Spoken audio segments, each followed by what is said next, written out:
Hi class, today we are on Saxon Book 3. We're doing Lesson 36, which is Some and Some More Stories, Part 2.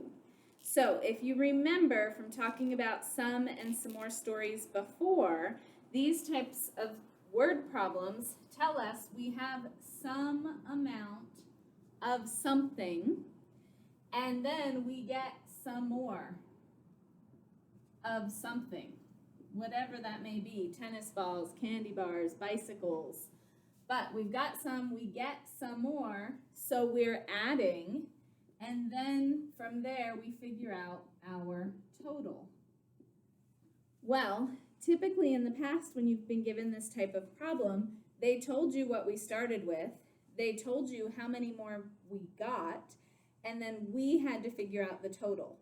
Well, today starts a little twist on this, where they will give you two pieces of information and they'll leave out the third, but the third could be any one of these pieces of information. So maybe they tell you, we had some tennis balls, we got 10 more tennis balls, and then we had 25 tennis balls. And you have to figure out how many did we start with. Well, in that example, we got some tennis balls. This is the number we don't know.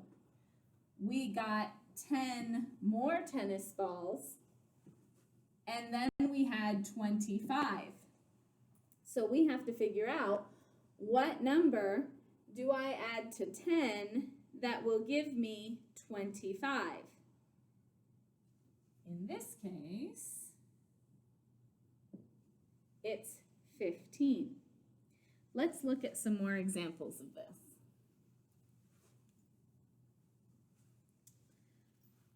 All right, John rode his bike 9 miles in the morning. He rode his bike some more in the afternoon. In all, John rode his bike 15 miles. How many miles did he ride in the afternoon? So he rode 9 miles in the morning. Then he rode some more. That's what we don't know. Altogether, he rode 15 miles. So for this type of problem, we use fact families. We try to figure out what number am I going to add to 9 to get 15?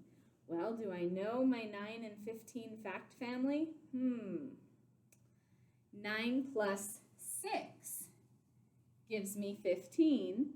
So John rode 6 miles. These are all word problems, so you need to make sure you have your label in the problem. John rode 6 miles. There are two ways we can solve these problems. These types of problems.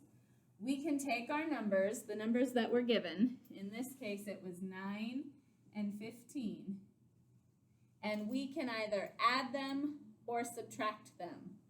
So in this case, we had to subtract. 15 minus 9 gives us 6 miles. If we had added them, we would have gotten the wrong number. So the real trick with this type of problem is knowing, do I need to add or do I need to subtract? Let me show you how I remember what to do. Let's look at the fact family of 3, 4, and 7. We're going to write our 4 problems for 3, 4, and 7. So 3 plus 4 equals 7. 4 plus 3 equals 7. 7 minus 4 equals 3. And 7 minus 3 equals 4. Here's our fact family. And here's what we know about fact families. Where is the biggest number of the fact family? That would be the 7. So let's look at where the 7 is in each of these problems. 7, 7, 7, 7. There's a pattern here. When I'm adding, my answer is always the biggest number. When I'm subtracting, I always start with the biggest number. So if you can remember that pattern, that will help you figure out how to solve these types of problems. Let's go back to the 9-mile problem. He rode 9 miles, then he rode some more, and we know it's an addition problem because it's a some more problem. And so then he had ridden 15 miles total. This is an addition problem. So which number is our biggest number? Let's start off with, is our biggest number ever in the middle? No, it's not. In an addition problem, 15 is going to be the biggest number. So we know we have two choices. We can add 15 and 9, or we can subtract 15 and 9. If we add, we're going to get a bigger number than 15. When we add, we end up with bigger numbers. When we subtract, we end up with smaller numbers. So in this problem, knowing that 15 is the biggest number of the problem, do I want to add or do I want to subtract? We need a smaller number here, so we're going to subtract 15 minus 9, and like we said before, that gives us 6 miles. Okay, let's look at the next example and see if we can put that newfound knowledge to work. All right, Pasadena is on the road between Glendale and Azuza. So we have a map with 3 locations. Pasadena is between Glendale, so here's Glendale, here's Pasadena, and Azuza. Okay, my 3 locations are here on this line of a map, right? So they give us the information that it is 13 miles from Pasadena to Azuza. So this right here is 13 miles. They also give us the information that it is 18 miles to get from Glendale to Azuza. So this whole distance from there to there is 18 miles. And we need to figure out how far is it from Glendale to Pasadena. So here's how I would look at this as a some and some more story. It takes some miles to get from Glendale to Pasadena. We don't know how many miles it takes. Then we travel 13 more miles to get from Pasadena all the way to Azuza. And at the end, our car tells us we have traveled 18 miles. Put miles in for all of here. So we went some distance, some miles, then we went 13 more miles, and at the end we had traveled 18 miles.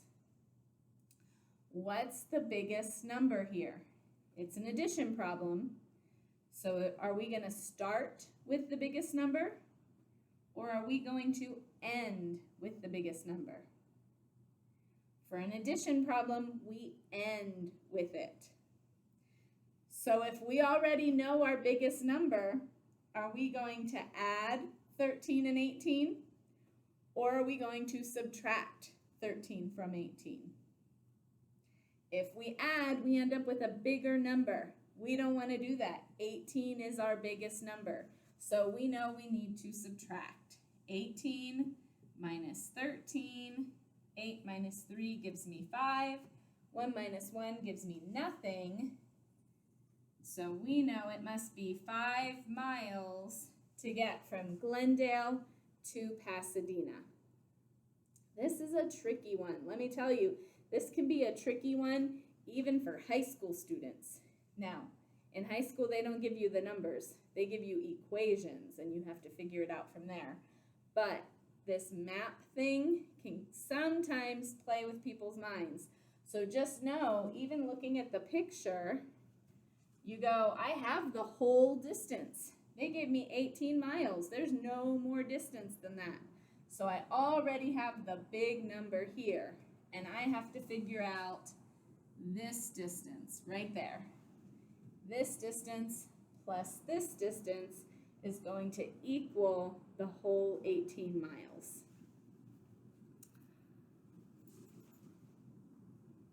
All right, we have some practice problems, and one of them is a map problem. So I'm really excited because I want you to try it on your own. So it says, refer to the map to answer the question, how far is it from Jackson to Denton? So in this case, we have Troy right here. We have Jackson right here. And we have Denton right here. So the information that they give us is that it is 6 miles to get from Troy to Jackson, and that the whole distance from here all the way to here is 15 miles. And you want to find the distance from Jackson to Denton. Pause the video, try this one on your own, and when you hit play, we'll go over the answer together.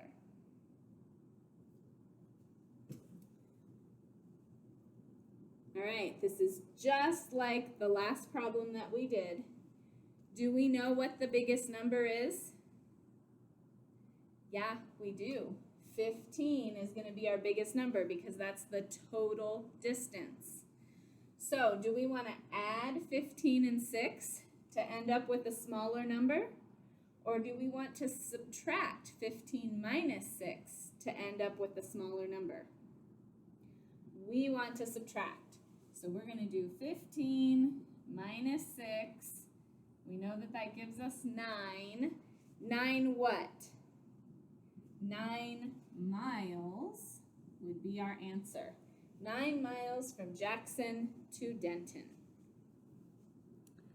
Okay, our next word problem to practice says a biathlon is a race that includes running and biking. In a biathlon, Jeff ran and biked a total of 36 miles. He biked 24 miles. How many miles did he run? I'm going to read it again. I want you to try to solve this on your own. So after I read it the second time, hit pause and try it on your own before you hit play to see the answer. A biathlon is a race that includes running and biking. In a biathlon, Jeff ran and biked a total of 36 miles. He biked 24 miles. How many miles did he run? So we can look at our formula here. Sum plus some more equals the total. They told us that he went a total of 36 miles. So I can put that down here in my total column. He ran 24 miles, and they want to know how far did he bike. This is a plus problem. Sum plus some more equals our total. So where's the big number? Is this the big number in an addition problem? Or is this the big number in an addition problem? In addition, we end with the big number. So am I going to add 36 and 24 in order to get a smaller number? No, that's not how addition works. Addition gives us a bigger number. So we want to subtract in order to get the smaller number. So 36 minus 24. 6 minus 4 gives us 2. 3 minus 2 gives us 1. So he biked a total of 12 miles for our answer. Okay, last word problem for practice with me. You'll probably have some in your homework. Oh, wonderful. This says write a some and some more story with a question for this number sentence. So it tells us blank miles plus 6 miles equals 10 miles. So I am not going to be able to check your answer on this. Try one on your own, hit pause. When you come back, I'll tell you what my story is, and you can compare it to yours and see if you think yours is the right type of story.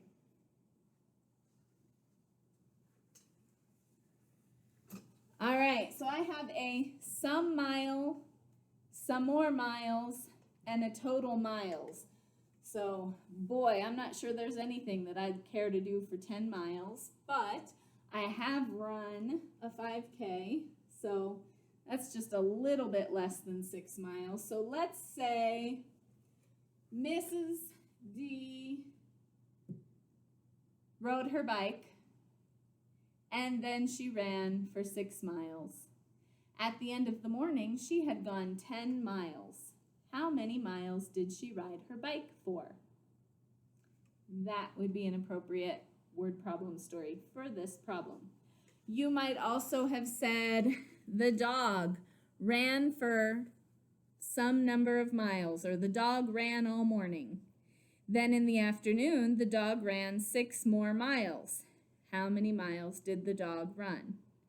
Anything like that, where it's we went some miles, then we went 6 miles, then we went a total of 10 miles, would be the right story.